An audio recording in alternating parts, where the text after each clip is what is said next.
الشيطان الرجيم بسم الله الرحمن الرحيم وقضى ربك ألا تعبدوا إلا إياه وبالوالدين إحسانا صدق الله مولانا العظيم الصلاة والسلام عليك يا سيدي يا رسول الله الصلاة والسلام عليك يا سيدي يا حبيب الله الصلاة والسلام عليك يا سيدي يا شفيع المذنبين وعلى آلك وأصحابك يا سيدي يا رحمة للعالمين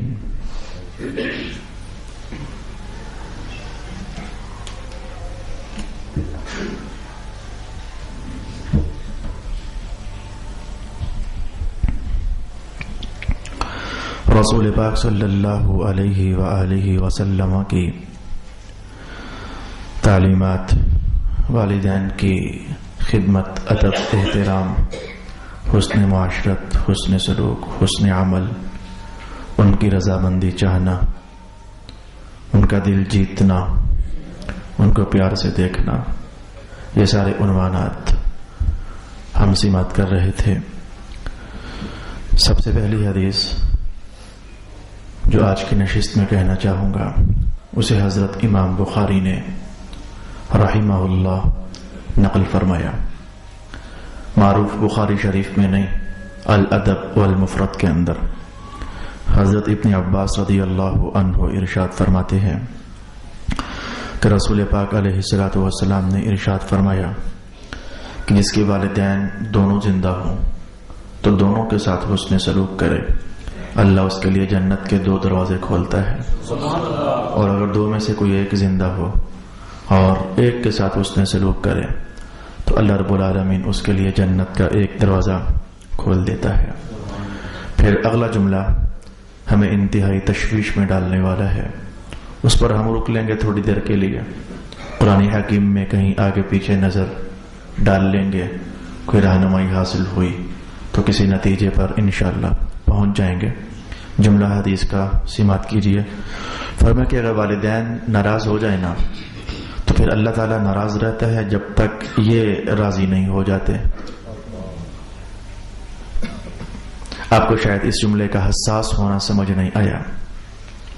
جب والدین ناراض ہو جاتے ہیں تو پھر اللہ بھی ناراض ہو جاتا ہے، تب تک جب تک یہ ناراض رہتے ہیں تب تک اللہ ناراض رہتا ہے، اللہ راضی نہیں ہوتا۔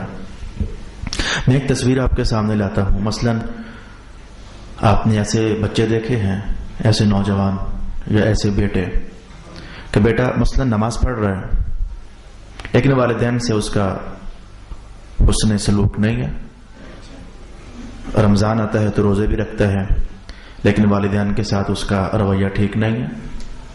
میری نظر میں کتنی اولادیں ایسی ہیں، ایسے بیٹے بھی ہیں، انہوں نے حج بھی کیا لیکن والدین سے باہر کیف ناراضگی ہے، تلاوت بھی کرتے ہیں لیکن والدین سے ان کی ناراضگی ہے۔ تو پھر رسول اللہ کا یہ جملہ ہمیں سوچنے پر مجبور تو کر رہا ہے کہ لگتا ہے کہ نماز پڑھ لی ہے لیکن پھر بھی کیا رب راضی نہیں ہوا؟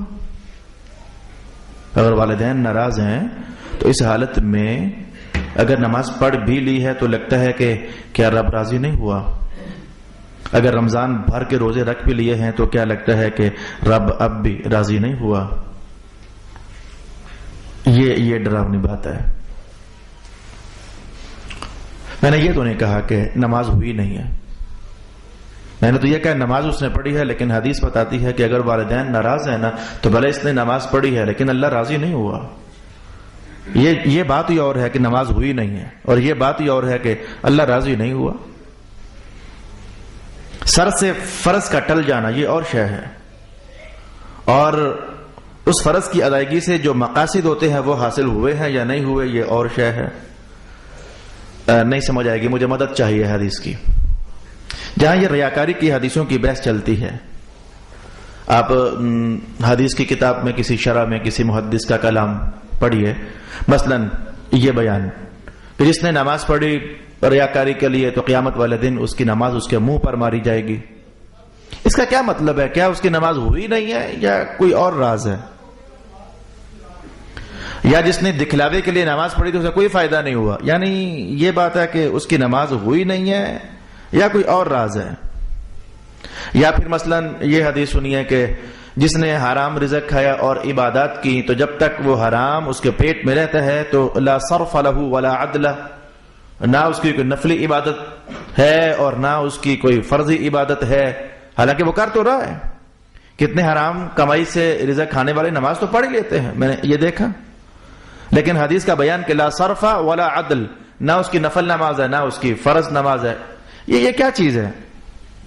اس پر محدثین نے ارشاد کیا کہ کوئی بھی عبادت کی جائے تو اس کے دو نتیجے ہوتے ہیں، کم از کم دو نتیجے ہونے چاہیے، زیادہ تو بے شمار ہو سکتے ہیں لیکن کم از کم کسی بھی عبادت کے دو نتیجے۔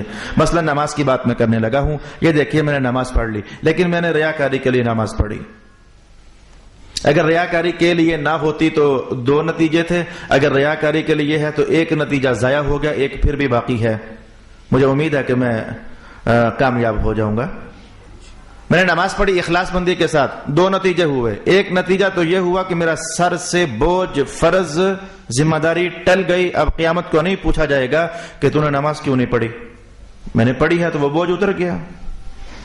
دوسرا نتیجہ، اللہ بھی راضی ہو گیا، یہ بات یہ الگ ہے، اللہ بھی راضی ہو گیا، اخلاص مندی سے نماز پڑھی تو سر سے فرض بھی ٹل گیا، قیامت کو حساب نہیں ہوگا اور اللہ بھی راضی ہو گیا اخلاص کے ساتھ جو پڑھی ہے۔ اب آئیے، اگر میں نے ریاکاری کے ساتھ نماز پڑھی، دو میں سے ایک نتیجہ ضائع ہو گیا، دوسرا پھر بھی باقی ہے، ضائع کون سا ہوا؟ وہ یہ ہے کہ ثواب نہیں ہوا، اللہ راضی نہیں ہوا، ریاکاری کے لیے جو ہے ثواب نہیں ہوا، اللہ راضی نہیں ہوا، البتہ ایک نتیجہ پھر بھی مل گیا، کیا؟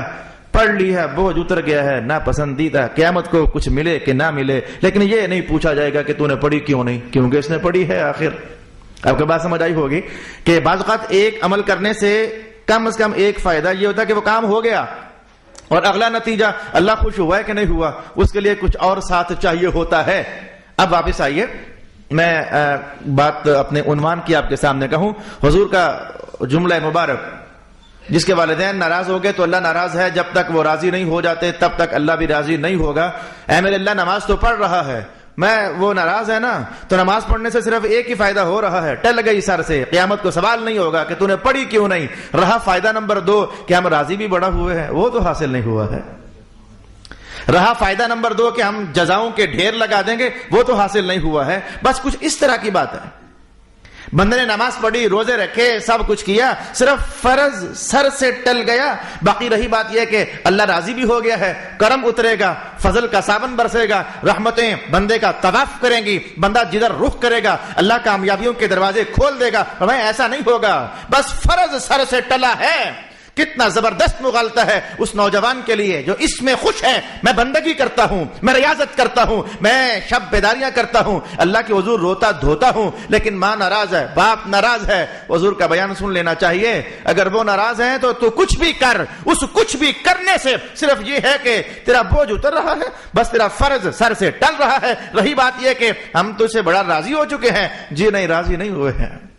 راولپنڈی کا ایک شخص بوڑھا ہو گیا، اب تو شاید پتہ نہیں مر چکا ہوگا، جب میں راولپنڈی پڑھا کرتا تھا اپنے استاد صاحب کے پاس، تو شاید میں نے پہلے بھی کبھی اس کا حوالہ دیا ہے، وہ اس وقت کروڑوں پتی تھا، 20 سال پہلے وہ اس وقت کروڑوں پتی تھا، لیکن میں 9 سال راولپنڈی رہا، میں نے کبھی اس بندے کو خوش نہ پایا، مسکراتا نہ پایا، ہنستا نہ پایا۔ وہ ایک دن نہ جانے کسی نجی محفل میں ہم بیٹھے ہوئے تھے تو میرے استاد گرامی فرمانے لگے کہ یار یہ جو بندہ ہے اس بیچارے کو رزق تو بے شمار مل گیا لیکن یہ خوش نہیں ہے۔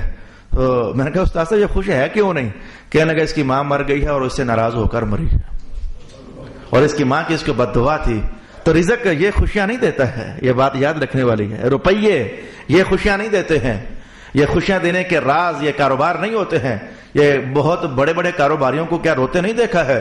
میرا خیال ہے کہ اب حدیث کا عنوان کھل جانا چاہیے، ہمیں سمجھ جانا چاہیے ہماری ریاستیں، ہماری عبادات۔ اللہ اکبر، کس حدیث پاک پر میری توجہ ہوئی؟ جو بندہ جب دور رسول اللہ کا ہو تو وہ مسلمان ہی ہوا نا، جب مسلمان ہوا تو پھر سیابی ہوا۔ جس کے پاس حضور خود پہنچے اور وہ مسلمان بھی ہو تو بندہ پھر صحابی ہوا۔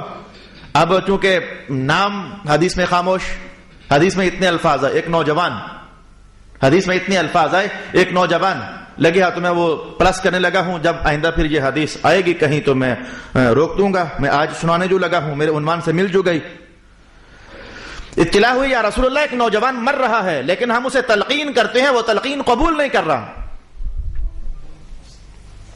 ہم اسے تلقین کر رہے ہیں لیکن وہ تلقین قبول نہیں کر رہا۔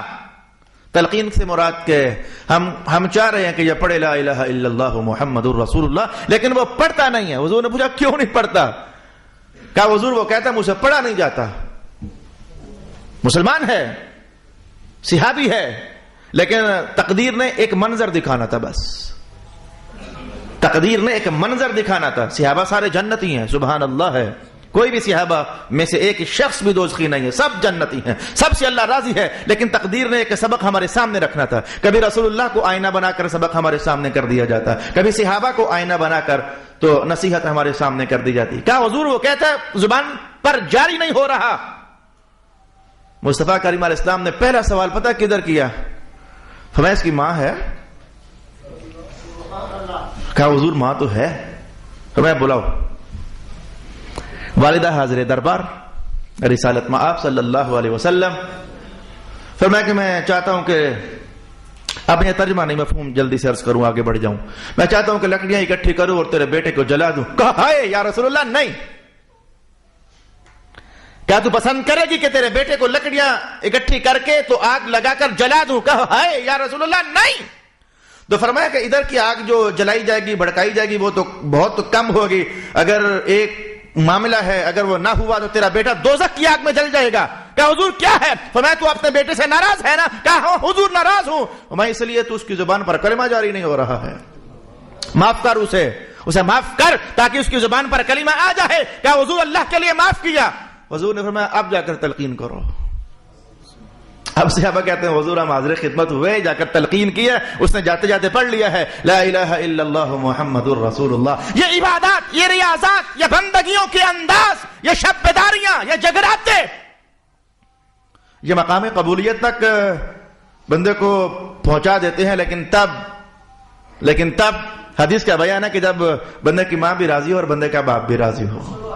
اگر کوئی ایک بھی درمیان سے کچھ ہو گیا نا تو یہ ہیں صحیح، یہ عبادت ہیں صحیح، اللہ انہیں ضائع نہیں کرے گا، کم از کم دو فائدہ نہیں ایک تو دے گا، سر سے فرض ٹل جائے گا، یہ فائدہ تو ہوگا، لیکن وہ مقام رضا حاصل نہیں ہوگا، وہ اللہ کے دربار میں مقام مقبولیت حاصل نہیں ہوگا، مقام بندگی جو اللہ کے ہاں درجات بڑھا دیتا ہے پھر وہ حاصل نہیں ہوگا۔ ایک حدیث پاک ہم نے مکمل کر لی، آگے بڑھیے۔ رسول پاک علیہ الصلوۃ والسلام کہ اس بیان سے پہلے مجھے حضرت ابن عمر کا وہ فتویٰ، عمرہ فرما رہے تھے تو ایک مرد کو دیکھا، کان رجل یطوف وامہ علی کتفیہ، وہ طواف کر رہا تھا تو طواف کرتے اس نے اپنی والدہ کو اپنے کندھوں پر بٹھایا ہوا تھا، کندھوں کے ارد گرد، جیسے بھی وہ کیفیت سے ہمیں غرض نہیں ہے۔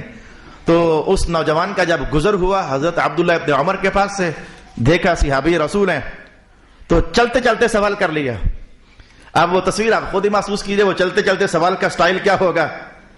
یا عبداللہ ابن عمر صاحب رسول اللہ صلی اللہ علیہ وسلم هل ادیت حق امتی، کیا آپ سے ابھی رسول ہے تو مجھے بتائیں کہ اب تو میں نے اپنی ماں کا حق ادا کر دیا نا، یہ دیکھیں میں کیا کر رہا ہوں، کندھوں پر بٹھا کر طواف کروا رہا ہوں، تو اب تو میں نے حق ادا کر دیا نا۔ اب عبداللہ ابن عمر کہنے لگے لا واللہ، اللہ کی قسم، وہ جو تیری ماں کو وہ جو بچپن میں سردیوں کی راتوں میں جو ایک لحظہ بھر کی تکلیف ہوئی تھی، ابھی تو اس ایک تکلیف کا حق بھی ادا نہیں ہوا ہے، تو کہتا کہ میں نے اسے طواف کندھوں پر بٹھا کر کروا دیا تو حق ادا کر دیا، ابھی تو ایک درد جو اسے لگی تھی، ابھی ایک درد کا حق بھی ادا نہیں ہوا ہے۔ رسول پاک علیہ الصلوۃ والسلام نے بھی بعض اوقات جزا بیان کرنی ہوتی تو ڈائریکٹ بیان فرماتے، اور بعض اوقات جزا بیان کرنی ہوتی تو انڈائریکٹ بیان فرماتے۔ یہ بھی میرے حضور کے انداز ہوا کرتے تھے، ڈائریکٹ اور انڈائریکٹ۔ تصویر دیکھنا ہو تو یوں دیکھیے، جس نے ایک بار پڑھا درود و سلام اللہ 10 رحمت نازل فرمائے گا، ڈائریکٹ بتا دیا گا کیا ملے گا۔ کبھی ایسا ہوتا کہ حضور ڈائریکٹ نہ بتاتے کہ کیا ملے گا، فرماتے یہ کام کرو گے تو پھر وہ ملے گا جو اس کام کرنے پر ملنا تھا، وہ بات ہی کسی اور طرف رسول اللہ علیہ السلام لے جاتے جو اس کام کرنے پر ملنا تھا۔ اچھا وہ کام کیا تھا؟ مثلا یہ دیکھیں میرے پاس رسول پاک علیہ الصلوۃ والسلام نے ارشاد فرمایا کہ پہلے تو یہ جملہ ارشاد کیا کہ کوئی بچہ اپنے باپ کا حق ادا نہیں کر سکتا جب تک ماں کی بات نہ کی. ماں کا حضور جانتے ہیں کہ وہ معاملہ ہی کوئی اور ہے, باپ کا نام حضور نے لیا. کوئی بچہ اپنے باپ کا حق ادا نہیں کر سکتا جب تک, حضور کیا جب تک, فرمایا کہ اس کا باپ ہو تو کسی لڑائی میں, وہ جنگ میں, جہاد میں وہ پکڑ لیا گیا ہو, غلام بن گیا ہو, پھر بازار میں لا کر تو اسے بیچا جا رہا ہو, اس پتر کو پتہ لگ جائے تو پھر یہ مال لے کر جائے اور اپنے باپ کو خریدے اور خریدتے ہی کہے ابا جی آپ آزاد ہیں. جب تک ایسا نہ ہو جائے, باپ کو خرید کر جب تک آزاد نہ کر دیا جائے, اس وقت تک کسی بیٹے کا حق ادا نہیں ہوتا. آج حضور نے اتنا فرمایا, لیکن آج کے دور میں تو یہ راستہ بالکل بند ہو گیا. وہ جہاد ختم, قیدی بننا بنانا ختم, بازاروں میں غلاموں کا بکنا بکانا ختم. آج تو یہ عنوان ہی ختم ہو گیا. اللہ رحم کرے, کہیں ایسا تو نہیں ہے کہ حق ادا ہونا بڑا مشکل سا ہو گیا معاملہ. چلے خیر, جس قدر ممکن ہے قرآن حکیم کا یہ بیان بھی تو ہے نا, فاتقوا اللہ ما استطعتم, اپنی ہمت کے مطابق تو کچھ کر لو نا, جتنی ہمت ہے اتنا تو کرو نا, بالکل خالی ہاتھ نہ بیٹھ جاؤ, بالکل سست ہو کر نہ بیٹھ جاؤ. اچھا آج اتنا. پھر آگے رسول پاک علیہ السلام نے فرمایا کہ یہ جب کوئی بچہ اپنے باپ کو خوش ہو کر دیکھتا ہے تو پتہ ہے کیا مقام ہوتا ہے. جب کوئی بیٹا اپنے باپ کو خوش ہو کر دیکھتا ہے تو کیا مقام ہوتا ہے. کہ حضور کیا مقام ہوتا ہے. فرمایا بس جیسے اس نے ایک روح کو آزاد کیا.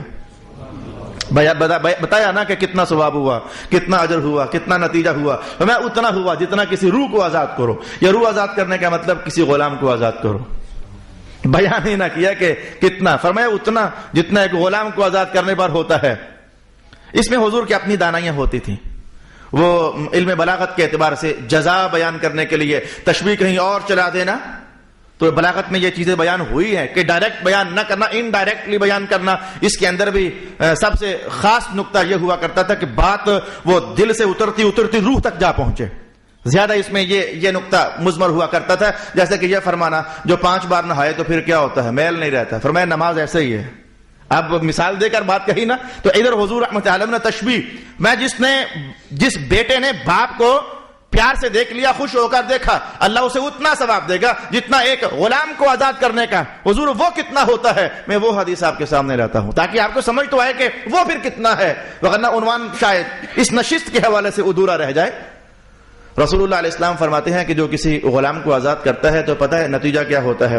لو میرے سامنے یہ ایک غلام ہے, میں نے اس کو غلامی سے آزاد کرنے کے لیے اس کے مالک کو پیسے دے دیے, تو یہ سارا ہی جب آزاد ہو گیا تو یہ کہنا بھی تو ٹھیک ہے, یہ سارا آزاد ہو گیا, یہ کہنا بھی ٹھیک ہے, اس کا سر بھی آزاد ہو گیا, اس کے بازو بھی آزاد ہو گئے, اس کا پیٹ بھی آزاد ہو گیا, اس کی ٹانگیں بھی آزاد ہو گئیں, اس کے پاؤں بھی آزاد ہو گئے. ایک جز کا نام لے لو یا کل بول لو, بات تو ایک ہی ہے. لیکن رسول پاک علیہ السلام نے آج جز بولے, اجزاء بولے. فرمایا کہ جس نے کسی غلام کو آزاد کیا نا, تو اس کا سر آزاد ہوا, اللہ اس کا سر دوزخ سے آزاد کرے گا. اس کا بازو آزاد ہوا, اللہ اس کا بازو دوزخ سے آزاد کرے گا. اس کا دوسرا بازو آزاد ہوا, اللہ اس کا دوسرا بازو دوزخ سے آزاد کرے گا. اس کا پیٹ دوزخ سے آزاد ہوا, اللہ اس کا پیٹ دوزخ سے آزاد کرے گا. یعنی مبالغے میں کمال پیدا کرتے ہوئے حضور نے ایک پارٹ کا, ایک عضو کا نام لیا. اس کے پاؤں آزاد ہوئے, اللہ اس کے پاؤں دوزخ سے آزاد کر دے گا. وہ خدا کے بندو سمجھے ہو کہ باپ پر ایک پیار کی نظر, حضور فرماتے ہیں کہ تیرا ایک جز اللہ دوزخ سے آزاد فرما دے گا. او کما قال النبی صلی اللہ علیہ وسلم. اب میرا لگتا ہے کہ یہ نشست پیک پر جا پہنچی, جنہوں نے آنا تھا وہ آ گئے. ایک حدیث میں نے روکی ہوئی تھی کہ ذرا میرے مہمان 2-4 اور ذرا آ لیں, میں پھر وہ حدیث آپ کے سامنے لاؤں. جنہوں نے پہنچنا تھا پہنچے. سنیں یار یہ حدیث پاک. ایک شخص حضور کی خدمت میں حاضر ہوا, ارادہ تھا جہاد کرنے کا. ویسے رسول پاک علیہ السلام جہاد میں صحابہ کی خدمات قبول فرمایا کرتے تھے, یہاں تک اور یہاں تک. ایک سینسیٹیو ترین کیس آپ کے سامنے بولنے لگا ہوں. ایک صحابی حنظلہ ان کا اس میں گرامی شہید ہو گئے. غزوہ احد کی بات تھی, شہید ہو گئے. تلاش کیا لیکن جسم میں پاک مل نہیں رہا تھا. وہ آخرکار ملا تو بال بھیگے تھے, جیسے ابھی کسی نے سر دھویا ہو. رسول اللہ علیہ السلام نے ذرا گھر جاؤ نا, اس کے پتا کر کے یہ جب آیا تھا تو کیا گھر میں کیس چل رہا تھا. جب جہاد کی آواز ہم نے دی تھی تو پھر یہ نکل آیا تھا تو کیا ہو رہا تھا ذرا پتہ کر کے آؤ. حضور سمجھ گئے لیکن صحابہ کو بتانا چاہتے تھے. اطلاع پائی, جواب ملا کہ حضور ابھی اس کی شادی ہوئی تھی تو ابھی اپنی زوجہ کے ساتھ تھا, تبھی مکمل فارغ نہیں ہوا تھا تو آپ کا پیغام آ گیا تو اس نے اسی حالت میں اپنا سب کچھ چھوڑا اور باہر نکل آیا. رسول اللہ علیہ السلام فرمانے لگے یہی تو وجہ ہے, جب شہید ہوا ہے تو آسمان کے فرشتے لے گئے تھے, غسل دے کر لائے ہیں. حضور اتنے نازک جہاد کے موقع پر بھی صحابہ کی خدمات قبول کر لیا کرتے تھے. حساس ترین عنوان ہے, قبول ہوا. لیکن یہ دیکھیں یہاں حضور نے پابندی لگائی, وہاں اتنا حساس ترین عنوان شہادت قابل قبول, اس کا پہنچنا قابل قبول اور فرشتوں کا غسل دینا سب کچھ. لیکن آج ایک نوجوان کا حضور جہاد کرنا چاہتا ہوں, آپ نے اشارہ فرمایا ہے تو بس میں حاضر ہوں. اللہ اکبر. رسول پاک علیہ السلام نے اس حدیث میں ایک جملہ ارشاد کیا اور آئندہ ایک حدیث ہے اس میں ایک اور ارشاد کیا. فرمایا کہ بات سن میری, اگر تو چارپائی بچھا کر اپنے ابا کے گھر میں اپنے والدین کے گھر میں سوئے اور انہیں ہنسائے اور خوش کرے تو اللہ کے ہاں تو یہ تلوار چلانے سے بہتر ہے جا کر والدین کو ہنسا, انہیں خوش کر. وہ دوسری حدیث کے الفاظ ہیں جو الادب والمفرد میں نقل کیے گئے, اس نے آ کر کہا تھا حضور والدین پریشان ہیں, میں جا کر ان کو خوش کر, یہ تلوار چلانے سے بھی بہتر ہے. لیکن جملہ میرا کیا تھا جس پر میں نے کہا کہ میں نے روک کر رکھی ہوئی تھی حدیث, حضور رحمت عالم کا فرمان ان کے درمیان چارپائی بچھا. اب مطلب یہ نہیں تھا کہ باپ اور ماں سوئے ہوں تو درمیان میں آ کر گھس جا, یہ مطلب نہیں تھا. ان میں رہ, حدیث کا جملہ محفوظ کیجیے, والدین کو اکیلا مت چھوڑ, ان میں رہ. جملہ بس میرا یہ تھا, یہ تلوار چلانے سے بہتر ہے, جہاد سے بہتر ہے, ان میں رہ. نوجوانوں, مانا کہ تمہاری محبوبہ ہے, تمہاری بیگم, مانا تمہارے دل کی ٹھار ہے, تمہاری نئی محبت ہے, تمہیں ایک تسکین کا باعث ہے, تمہیں بڑی راحتیں مل رہی ہیں اور تمہیں دن بھر کے غم بھول جاتے ہیں. اور اگر وہی بیگم تمہیں کوئی ایسا شور شرابہ اندر کھاتے ڈال دے, میرا تو گزارا نہیں چلتا اس ماں کے ساتھ, تیری ماں کے ساتھ میرا گزارا نہیں ہے, تیرے باپ کے ساتھ میرا نبھاؤ نہیں ہے, گھر کا ماحول یہ ہے وہ ہے, ایسے میں دھیان سے سن لینا, دھیان سے ایسے میں سن لینا. حضور کا فرمان ہے پترو تمہارے نام یہ ہے کہ گھر میں رہنے کے باوجود جو حق متعین کیے شریعت نے متعین ہے, بس بیگم کو یہ دے دو اور بس بات ختم. وہ کیا ہے وہ آج یہاں کا عنوان نہیں. وہ شادی شدہ جو بحث قرآن حکیم میں چلتی ہے وہ ادھر کا عنوان میں بیان بھی کر چکا, پھر کبھی موقع آئے گا تو بیان کر دوں گا کہ شادی کے بعد ایک بیگم کو کیا دینا ہوتا ہے. جب وہ حقوق تو نے ادا کر دیے تو کوشش کر کے ایڈجسٹمنٹ کرنے کی گھر میں صرف بیگم کے کہنے پر اپنے والدین کو چھوڑ کر کرائے کے مکانوں میں دھکے کھانا اور پھر مکان خرید لینا اور پھر دور دراز چلے جانا, یا پھر نالائق ترین بیٹا والدین ہی کو نکال دینا, جائیے پھر آپ کہیں اور چلے جائیے. حضور کا جملہ محفوظ کیجیے, فرمایا ان میں رہ, ان میں چارپائی بچھا, انہیں ہنسا, انہیں خوش کر. انہیں خوش کرنا یہ تلوار چلانے سے بھی اللہ کے ہاں افضل مقام رکھتا ہے. میں تو یہاں سے یہ جملہ کہنا چاہوں گا, اسلام جڑ کر رہنا بتاتا ہے, یقین جان لیجئے. اللہ اکبر. دو میاں بیوی تھے تو ان کا کوئی کیس تھا لڑائی جھگڑے کا, اس نے مجھ سے رجوع کیا علامہ صاحب رہنمائی کرو. میں نے کہا وہ ذرا حساس قسم کا کیس تھا. میں نے کہا اچھا میں اپنے مشائخ سے رابطہ کرتا ہوں. میں نے انہیں رابطہ کیا اپنے مشائخ سے. وہ فرمانے لگے کچھ بھی ہو اسے کہ میری طرف سے بس صبر سے کام لے, وہ بس صبر سے کام لے, بس اپنا گھر بھی نہ توڑے اور اپنے والدین کے بھی نہ چھوڑے, بس صبر سے کام لے, صبر سے کام لے. اس نے فون کیا, اس نے فون کر دیا بیٹھے بیٹھے میرے, حضور والدین تو بہت غلط سلط بھی بول جاتے ہیں, وہ گالیاں تک بھی نکال دیتے ہیں. میرے استاد صاحب نے پھر کہا وہ کچھ بھی کرتے ہیں نا تو سر جھکا دے, اور باہر بندے کسی کے ساتھ لڑائی ہو جائے تو وہاں بھی تو گالیاں کھا ہی لیتے ہو نا, تو گھر میں اپنی ماں سے کھا لے خیر ہے, اپنے باپ سے کھا لے خیر ہے. لیکن میں ریاض شاہ کیسے کہہ دوں کہ ماں کو چھوڑ کر کہیں اور چلا جائے, میں کیسے کہہ دوں کہ اپنے باپ کو گھر سے نکال دے. یہ دیکھو مصطفیٰ کریم صلی اللہ علیہ وسلم کا فرمان ہے کچھ بھی ہے تو اپنے گھر میں والدین کے ساتھ رہ,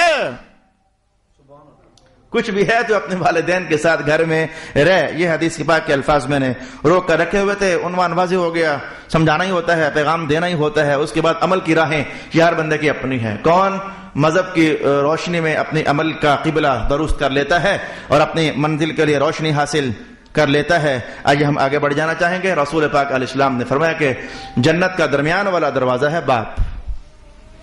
اگر باپ جنت کے درمیان والا دروازہ ہے تو ماں باپ سے بھی 3 گنا زیادہ مقام رکھتی ہے. یہ سمجھیں, حضور نے خود ارشاد فرمایا کہ ماں کا مقام باپ سے بھی 3 گنا زیادہ ہے.